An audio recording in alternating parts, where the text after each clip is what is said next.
Ναι, ο εκπρόσωπος του Λευκού Οίκου εξήγησε ότι οι κινήσεις κεφαλαίων και ο περιορισμός των εξαγωγών υψηλής τεχνολογίας που γίνεται σε στενό συνδυασμό με την Ευρωπαϊκή Ένωση, την Ιαπωνία, την Αυστραλία, την Νέα Ζηλανδία, την Ταϊβάν, είναι η βάση των κυρώσεων και συμπληρώνεται και θα γιγαντωθούν τα αποτελέσματα μαζί με τους περιορισμούς τους οποίους θα υποστεί η ρωσική οικονομία. Μπορείτε να μας πείτε, ρωτάει μια δημοσιογράφος, τι ακριβώς γίνεται με το Ηνωμένο Βασίλειο. Δεν θέλω να το σχολιάσω, λέγει ο εκπρόσωπος. Το σημαντικό είναι ότι μαζί αυτές οι κυρώσεις είναι οι βαρύτερες οι οποίες υπάρχουν στην ιστορία. Και παραμένουμε ευέλικτοι, μπορούμε να σφίξουμε τα λουριά ή να τα χαλαρώσουμε. Θεωρούμε ότι είναι ένα πακέτο το οποίο είναι διαχειρίσιμο. Ερώτηση. Για το SWIFT, γιατί δεν ελήφθη απόφαση, απάντηση. Όλες οι ιδέες παραμένουν επιτάπητος και θα δούμε πώς εξελίσσονται. Το θέμα είναι ότι ο πρόεδρος Πούτιν θα πρέπει να πάρει πάρα πολύ σοβαρά την αποφασιστικότητα των ΗΠΑ και των συμμάχων μας μετά από αυτά τα οποία αποφασίστηκαν σήμερα.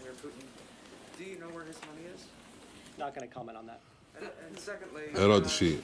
Δεν θα υπάρξουν κυρώσεις για τον ίδιο τον πρόεδρο Πούτιν? Ξέρετε πού είναι τα χρήματα τα προσωπικά? Δεν θα το σχολιάσω αυτό, λέει ο εκπρόσωπος.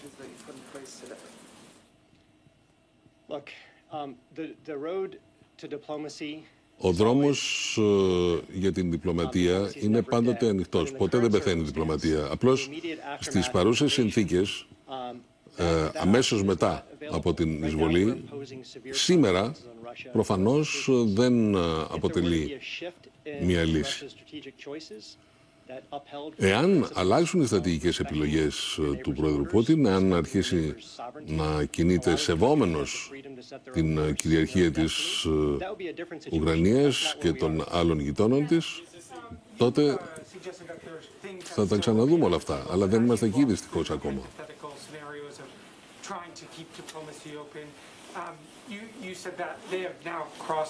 Αυτά τα σενάρια, λέει ένας δημοσιογράφος, είναι υποθετικά για τους ανοιχτούς δρόμους της διπλωματίας. Θεωρείτε ότι τα πράγματα θα χειροτερέψουν τις επόμενες ημέρες? Ποιες είναι οι πληροφορίες σας? Κοιτάξτε, λέει ο εκπρόσωπος του Λευκού Οίκου, ήμασταν ιδιαίτερα διαφανείς όλη αυτή την περίοδο. Και προφανώς ένα πράγμα το οποίο είναι απολύτως ειλικρινές είναι ότι δεν μπορούμε να μπούμε μέσα στο μυαλό του πρόεδρου Πούτιν. Μην μας ζητάτε λοιπόν να πούμε πράγματα τα οποία εξαρτώνται ξεκάθαρα από το πώς θα αντιδράσει προσωπικά ο πρόεδρος Πούτιν για τις επόμενες ημέρες. Η δικιά μας δουλειά είναι να είμαστε έτοιμοι να διαχειριστούμε τους κινδύνους. Αυτό έχουμε κάνει εδώ και 3 μήνες, καθώς ξεκίνησε αυτή η κρίση, και αυτό συνεχίζουμε να κάνουμε και σήμερα. Ερώτηση δημοσιογράφου.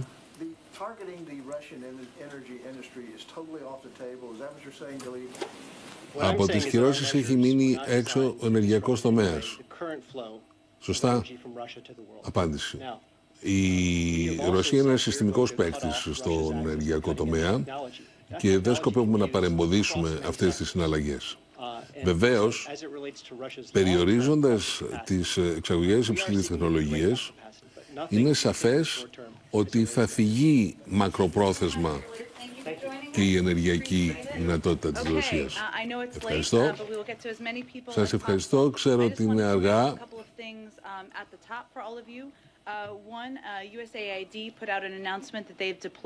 Υπάρχει μια αναγγελία της USAID για την ανθρωπιστική βοήθεια στην Ουκρανία και δουλεύουν με τους Ευρωπαίους συμμάχους μας στην Πολωνία και θα είναι επικεφαλής της προσπάθειάς μας για να προσφέρει ανθρωπιστική βοήθεια μόλις αυτό σταθεί δυνατόν. Πολιτειών.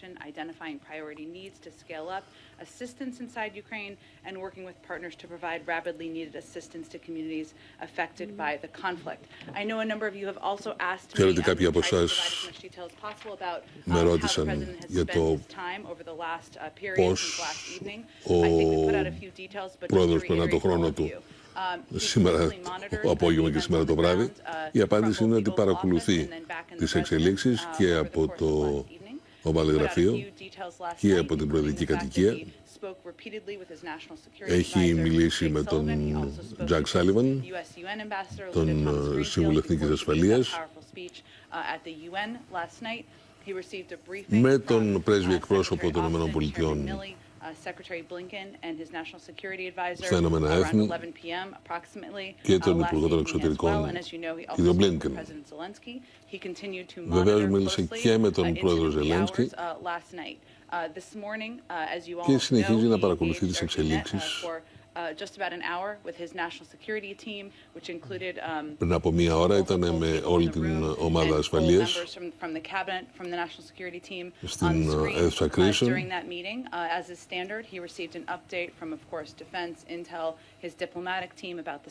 Το Υπουργείο Αμήνης, οι υπηρεσίες πληροφοριών και το Υπουργείο Εξωτερικών του έδωσαν μια πλήρη ενημέρωση. Ξέρετε ότι σήμερα το πρωί ήταν σε επαφή με τους ηγέτες του G7 και επίσης κατά τη διάρκεια της ημέρας είχε επαφές με τους επικεφαλείς των Δημοκρατών και των Ρεπουμπλικανών στο Κογκρέσο. Έτσι πέρασε αυτή η μέρα για τον Πρόεδρο και βέβαια συνεχίζει να λαμβάνει υπόψη του και τις άλλες προτεραιότητες της Προεδρίας πέραν της διεθνούς κρίσης.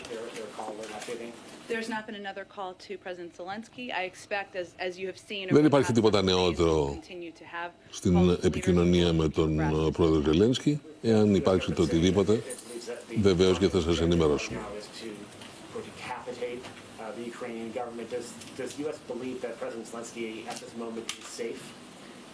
Σε σχέση με τον κίνδυνο εγκατάστασης μιας κυβέρνησης και ανθρώπων, ο πρόεδρος Ζελένσκι είναι ασφαλής προς το παρόν. Αυτή τη στιγμή, χωρίς να σχολιάσω, θα υποστηρίξουμε όσο μπορούμε την ασφάλεια του πρόεδρου Ζελένσκι σε επίπεδο πληροφοριών.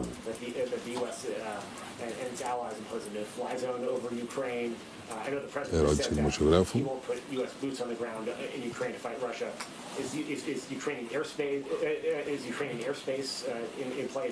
Ο πρόεδρος είπε ότι δεν θα υπάρξουν αμερικανικά στρατεύματα στο ουκρανικό έδαφος. Τι γίνεται όμως με τους ουκρανικούς εθέρες? Υπάρχει περίπτωση υπερπτήσεων?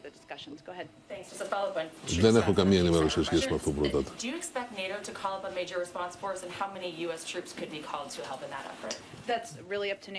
Πόσα στρατεύματα αναδιατάσσονται βάσει των σχεδίων του ΝΑΤΟ? Αυτά είναι αποφάσεις που θα ληφθούν και αύριο μαζί με τους συμμάχους μας του ΝΑΤΟ.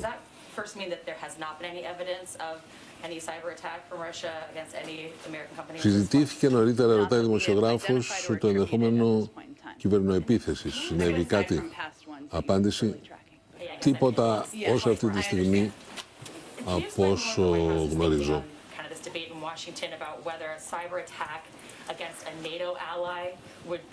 Μήπως μπορώ να ρωτήσω αν μια κυβερνοεπίθεση εναντίον ενός συμμάχου ενεργοποιεί το άρθρο 5 περί αλληλεγγύης των άλλων συμμάχων του ΝΑΤΟ? Και αυτό θα αποφασίζεται βεβαίως σε επίπεδο της Συνόδου των Υπουργών του ΝΑΤΟ. Η απάντηση.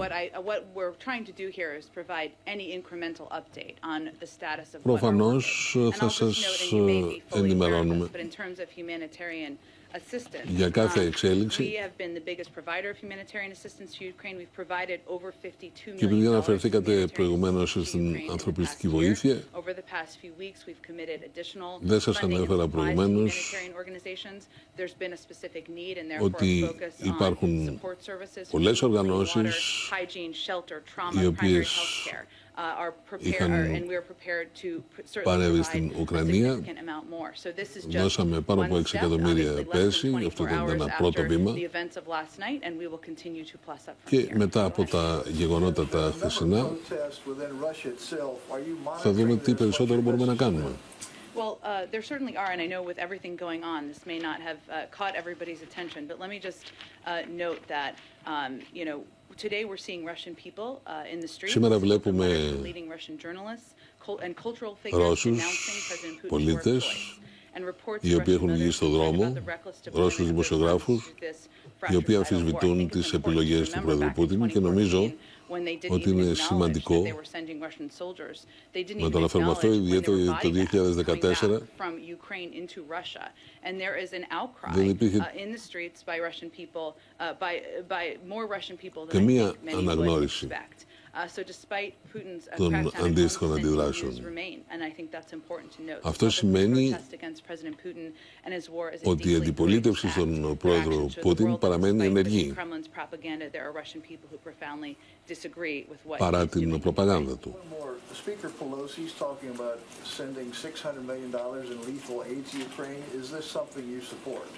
We are in conversations with Congress, and I mentioned the President spoke with leaders just earlier this afternoon. Αναφέρθηκε ένα νούμερο για 600 εκατομμύρια δολάρια για την Ουκρανία. Συζητούνται διάφορα πράγματα με τους επικεφαλής των Δημοκρατών και των Ρεπουμπλικανών, γιατί είναι διάφορα κεφάλαια προφανώς, το ανθρωπιστικό και διάφορα άλλα, όπου θα μπορούσαν να δαπανηθούν τα χρήματα τα οποία θα αποφασίσουμε. Χωρίς να αναφέρομαι σε μυστικές πληροφορίες, είπα ήδη προηγουμένως ότι υπήρξαν διαδηλώσεις και εκδηλώσεις κατά των επιλογών του Πρόεδρου Πούτιν στη Ρωσία την ίδια.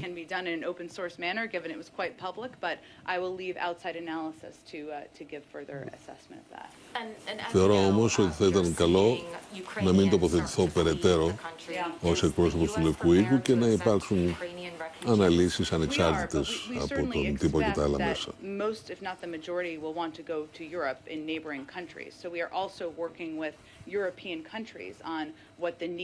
Σε ερώτηση δημοσιογράφου, η εκπρόσωπος απαντά για την παρουσία στην Ευρώπη, ότι προφανώς όπου υπάρχει ανάγκη αύξησης των δυνάμεων, το συζητάμε με τους συμμάχους μας στο ΝΑΤΟ, και όπου βλέπουμε ότι υπάρχουν μεγαλύτερες ανάγκες ανθρωπιστικής βοήθειας για πρόσφυγες, προφανώς θα είμαστε παρόντες. Είναι αρκετές οι ευρωπαϊκές χώρες που είναι κοντά στην Ουκρανία και συνεπώς είναι πάρα πολύ πιθανό να δεχθούν ροές προσφύγων. Ερώτηση. Ο πρόεδρος είπε ότι δεν θα υπάρξει Αμερικανός στρατιώτης στο έδαφος της Ουκρανίας. Αυτό ενδέχεται να αλλάξει. Είναι κάτι το οποίο δεν σκεφτόμαστε καθόλου. Ο πρόεδρος δεν σκέφτεται καθόλου αυτό το ενδεχόμενο. Είναι η απάντηση της εκπροσώπου του Λευκού Οίκου. Δεν θα υπάρξουν αμερικανικά στρατεύματα στην Ουκρανία.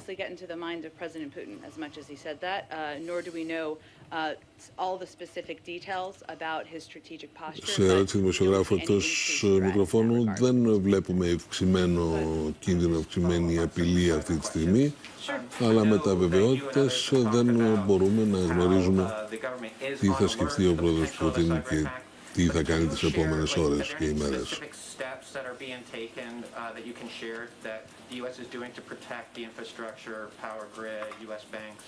Υπάρχουν συγκεκριμένα πράγματα τα οποία γίνονται για την προστασία των υποδομών των τραπεζών κτλ. Για το ενδεχόμενο κυβερνοεπίθεσης. Όπως είπε ο Πρόεδρος, λέγει εκπρόσωπος, έχουμε συνεργαστεί με τον ιδιωτικό τομέα για την καλύτερη δυνατή προετοιμασία και είδαμε πραγματικά με πολύ μεγάλη πρόοδο. Είναι μια διαδικασία η οποία εξελίχθηκε μήνες και την οποία προετοιμάσαμε πολύ καλά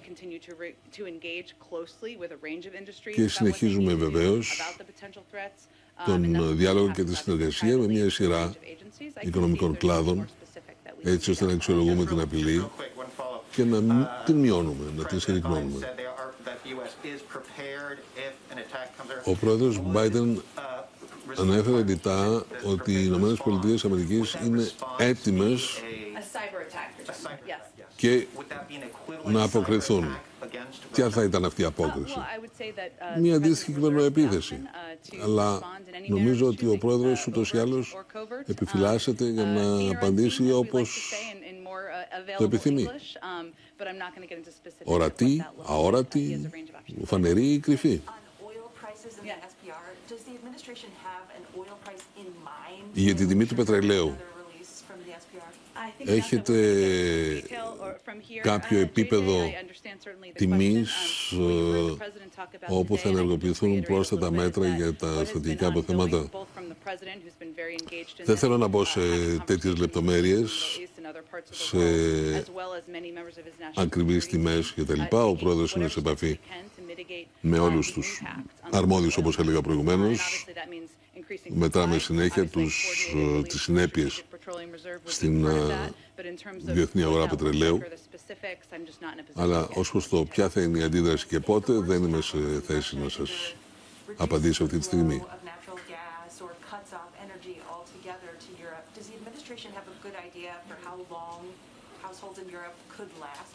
Η κυβέρνηση έχει αξιολογήσει πόσο μπορεί να αντέξει την παρούσα κατάσταση μειωμένων παραγωγών φυσικού αερίου στην Ευρώπη και τις τιμές που συζητάμε. Δεν έχουμε κάνει τέτοια σενάρια. Αυτό το οποίο κάνουμε είναι ότι βλέπουμε τις χώρες εκείνες που έχουν πρόσβαση σε LNG, έτσι ώστε να μπορέσουμε να αυξήσουμε τις ενεργειακές εισαγωγές της Ευρώπης.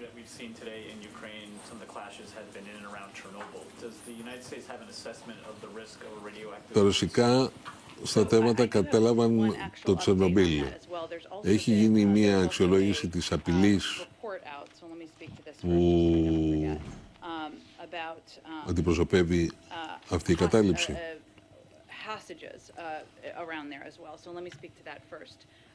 Κοιτάξτε, το θέμα είναι ότι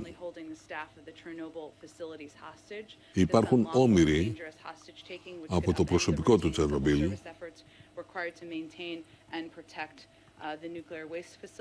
και άρα πρέπει να γίνουν προσπάθειες για την διάσωση και την σωστή λειτουργία αυτού του προσωπικού, το οποίο φέρει την ευθύνη της διαχείρισης του πυρηνικού υλικού.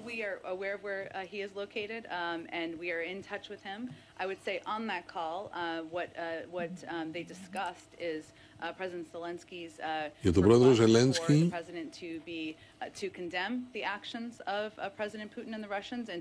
ποια είναι η κατάσταση αυτή τη στιγμή? Κοιτάξτε, ξέρουμε που είμαστε. Μίλησε, όπως σας είπα, με τον πρόεδρο. Έχει πολύ μεγάλη σημασία για αυτόν οι κυρώσεις να είναι όσο το δυνατόν πιο βαριές.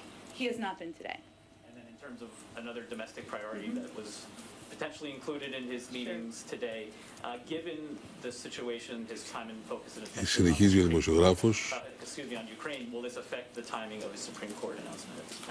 Πέραν της Ουκρανίας, τι γίνεται με το ανώτατο δικαστήριο? Αναφέρομαι βέβαια σε ένα αμερικανικό θέμα. Οι εξελίξεις προχωράνε κανονικά. Δεν έχω κάποιο ιδιαίτερο σχόλιο για το Ανώτατο Δικαστήριο, λέγει εκπρόσωπος. Υπάρχει περίπτωση ενεργοποίησης του άρθρου 5, οποιαδήποτε περίπτωση? Απάντηση: ναι, και επαναλαμβάνω και εγώ ότι αυτό είναι θέμα του ΝΑΤΟ και των συμμάχων στο ΝΑΤΟ. Not a final, and no job offer has been made. Go ahead. Just a couple. Are there any concerns or indications at this point that Russia had prepared for the sanctions that you're putting in place? Υπάρχει ανησυχία ότι η Ρωσία μπορεί να είχε προετοιμαστεί για αυτές τις κυρώσεις? Είναι ενδιαφέρον το ερώτημα και προφανώς είναι δύσκολο να απαντήσω, γιατί δεν ξέρω ούτε τι σκέφτεται ο πρόεδρος Πούτιν, ούτε τι του λένε οι σύμβουλοι του. Αναλύοντας τις διάφορες λύσεις και βλέποντας ποια είναι τα άτομα τα οποία θα υποστούν κυρώσεις στην προσωπική τους περιουσία και τα μέλη των οικογενειών τους και για τον χρηματοοικονομικό και τραπεζικό τομέα, είναι προφανές ότι πάρα πολύ δύσκολα μπορεί να σκεφτεί κάποιος πώς θα μπορούσαν να απαντήσουν για αυτές τις δύο κατηγορίες. Είδατε ότι το ρούβλι είναι σε εξαιρετικά κακή κατάσταση. Είναι το χειρότερο νόμισμα προς την ισοτιμία του παγκοσμίως. Άρα η αίσθησή μου είναι ότι πολύ δύσκολα θα μπορούσε κανείς να σχεδιάσει μία απάντηση σε αυτά τα οποία είδαμε ήδη σήμερα σαν αποτέλεσμα των επιλογών του πρόεδρου Πούτιν. Όταν λέμε ότι παραδείγματος χάρη δεν θα εξάγουμε πλέον ημιαγωγούς, αναρωτιέμαι πώς θα μπορούσε να προωθήσει τους τομείς τεχνολογικής αιχμής ο πρόεδρος Πούτιν χωρίς ημιαγωγούς. Νομίζω ότι είναι αρκετά προφανείς οι απαντήσεις.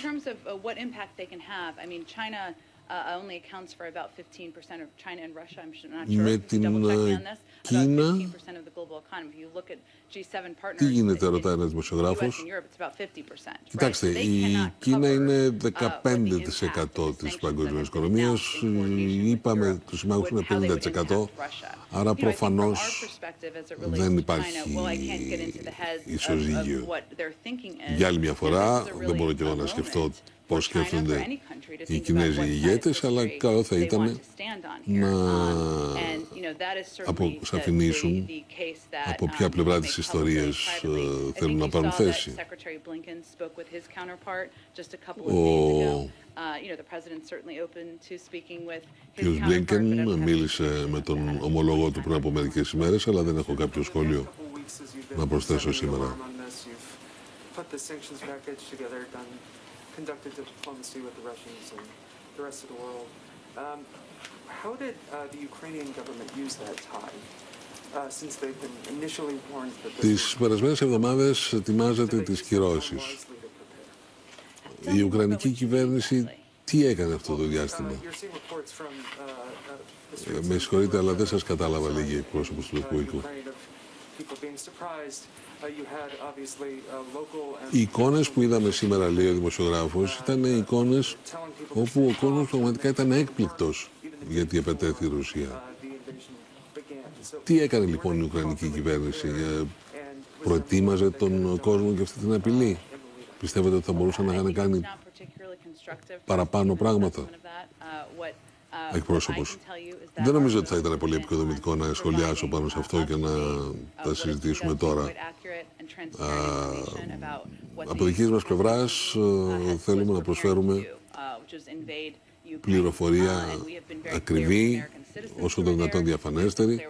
Εμείς είχαμε πληροφορίες και αυτό είπαμε σε όλο τον κόσμο και στον αμερικανικό λαό και στους συμμάχους μας, ότι ο πρόεδρος Πούτιν συσσωρεύει δυνάμεις για να εισβάλλει στην Ουκρανία και αυτό έγινε.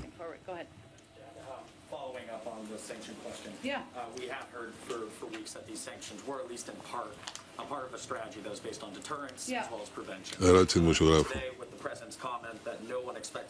Ακούμε τις τελευταίες εβδομάδες ότι θα υπάρξουν έντονες κυρώσεις και αυτό βέβαια το λέγατε με μια λογική αποτροπής. Σήμερα ο πρόεδρος είπε ότι οι κυρώσεις δεν είναι μέτρο πρόληψης. Εκπρόσωπος.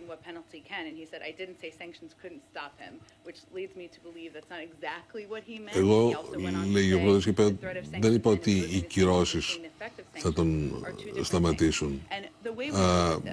Είναι δύο διαφορετικά πράγματα. Ο τρόπος με τον οποίο το βλέπουμε είναι ότι βεβαίως και υπάρχει μια λογική αποτροπής, αλλά προφανώς και δεν είναι μια εγγύηση 100%. Εάν υπάρχει ένα 95% πιθανότητα για να επιτεθεί η Ρωσία και ένα 65% μόνον επειδή φοβάται τις κυρώσεις, προφανώς θα μιλήσετε για κυρώσεις και θέλετε να πάτε στο 65%. Αλλά το 65% είναι αρκετό έτσι ώστε τελικά να επιτεθεί η Ρωσία. Είναι τυχαία τα ποσοστά προφανώς, είναι για το παράδειγμα. Αλλά ο πρόεδρος Πούτιν αναρωτήθηκε πριν από μερικές ημέρες αν είχε το δικαίωμα ύπαρξης η Ουκρανία. Μίλησε με τρόπο τέτοιο που θεωρεί την σημερινή Ρωσία κληρονόμο της Σοβιετικής Ένωσης. Άρα δικιά του ήταν η απόφαση για να κηρύξει τον πόλεμο και προφανώς θα υπάρξουν επιπτώσεις. Και αυτό ήταν και ανώς δουλειά.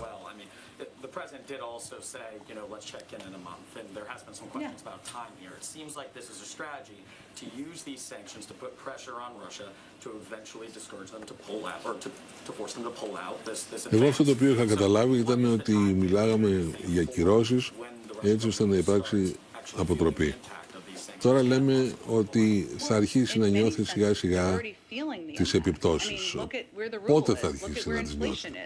Μα ήδη τις νιώθουν. Δέστε τον πληθωρισμό στη Ρωσία, δέστε τις αγορές, δέστε την απώλεια κεφαλαίων, την ισοτιμία του ρουβλιού. Υπάρχουν κυρώσεις σε 15 χρηματοπιστωτικά ιδρύματα. Προφανώς ήδη υπάρχουν επιπτώσεις τις οποίες τις νιώθουν.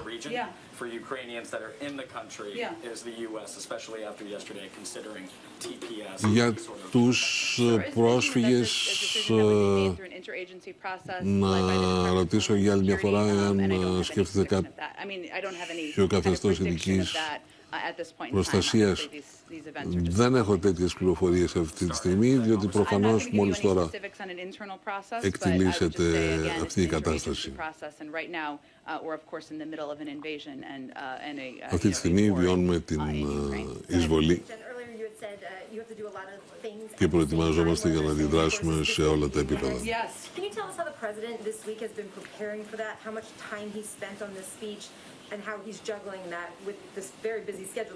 Πόσο χρόνο έχει αφιερώσει αυτή την εβδομάδα ο πρόεδρος?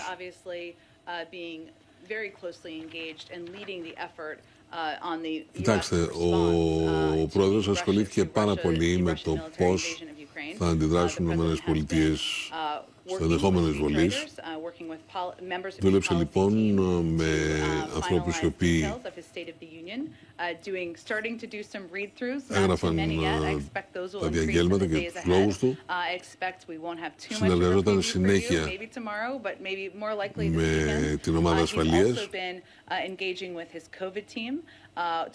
και βέβαια είχε συνεχή συνεργασία με την ομάδα του COVID-19 και το οικονομικό επιτελείο, γιατί υπάρχει το νομοσχέδιο για τις υποδομές και προφανώς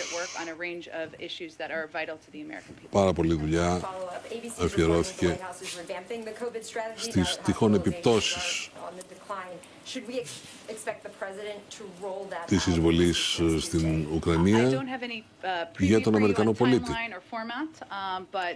The president has been working and engaged with his COVID team for some time now. Έχουμε κανένα νεότερο για τις συνεργασίες του Πρόεδρου με την ομάδα του COVID-19. Θεωρούμε ότι έχει παρέλθει η κορυφή της κρίσης, συνεχίζονται οι συνεργασίες, συνεχίζονται οι συζητήσεις, πώς θα προφυλάξουμε τις πλέον ευάλωτες ομάδες πληθυσμού, ό,τι αφορά την παραγωγή των εμβολίων, των booster, των test, όλα αυτά τα οποία γνωρίζετε πολύ καλά ότι αναπτύξαμε ως πανοπλία αντιμετώπισης του COVID-19. Μιλήσατε για ανθρωπιστική βοήθεια.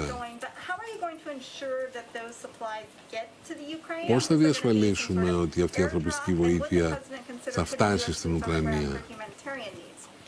Θα τηρήσουν αεροπλάνα, πώς ακριβώς θα γίνει? Κοιτάξτε, έχουμε αρκετή εμπειρία στο θέμα της ανθρωπιστικής βοήθειας σε εμπόλεμες ζώνες. Και η USAID έχει πολύ πείρα και είμαι βεβαία ότι υπάρχουν πολλοί τρόποι για να παράσχουμε αυτήν την ανθρωπιστική βοήθεια. Δεν έχω άλλο σχόλιο αυτή τη στιγμή.